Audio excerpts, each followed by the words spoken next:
حضور نبی کریم صلی اللہ علیہ وآلہ وسلم نے کیا فرمایا؟ آئیے دیکھتے ہیں۔ نمبر 1، ایک دوسرے کو سلام کرے۔ نمبر 2، ان سے یعنی ایک دوسرے سے ملاقات کرنے جائے۔ نمبر 3، ایک دوسرے کے پاس اٹھنے بیٹھنے کا معمول بنائے۔ نمبر 4، ایک دوسرے سے بات چیت کرے،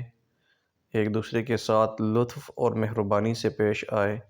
ایک دوسرے کو ہدیہ اور تحفہ دیا کرے، اگر وہ دعوت دے تو قبول کرے، اگر وہ مہمان بن کر آئے تو ان کی ضیافت کرے،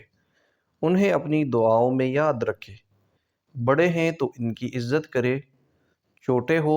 تو ان پر شفقت کرے، ان کی خوشی اور غم میں شریک ہو، اگر ان کو کسی بات میں اعانت درکار ہو تو اس کام میں ان کی مدد کرے، ایک دوسرے کے خیر خواہ بنے، اگر وہ نصیحت طلب کرے تو انہیں نصیحت کرے، ایک دوسرے سے مشورہ کرے، ایک دوسرے کی غیبت نہ کرے، ایک دوسرے پر طعن نہ کرے، پیٹھ پیچھے برائیاں نہ کرے، چغلی نہ کرے، آڑے نام نہ رکھے، عیب نہ نکالے، ایک دوسرے کی تکلیفوں کو دور کرے، ایک دوسرے پر رحم کرے، دوسروں کو تکلیف دے کر مزہ نہ اٹھائے، ناجائز مقابلہ نہ کرے،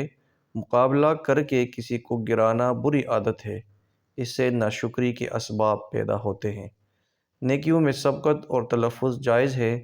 جبکہ اس کے آڑ میں تکبر، ریاکاری اور تحقیرکار فرمانا ہو۔ لالچ اور حسد سے بچے، ایثار اور قربانی کا جذبہ رکھے، اپنے سے زیادہ آگے والے کا خیال رکھے، مذاق میں بھی کسی کو تکلیف نہ دے، نفع بخش بننے کی کوشش کرے، احترام سے بات کرے اور بات کرتے ہوئے سخت لہجے سے بچے، غائبانہ اچھا ذکر کرے، غصے کو قابو میں رکھے، انتقام لینے کی عادت سے بچے، کسی کو بھی حقیر نہ سمجھے، اللہ کے بعد ایک دوسرے کا بھی شکر ادا کرے،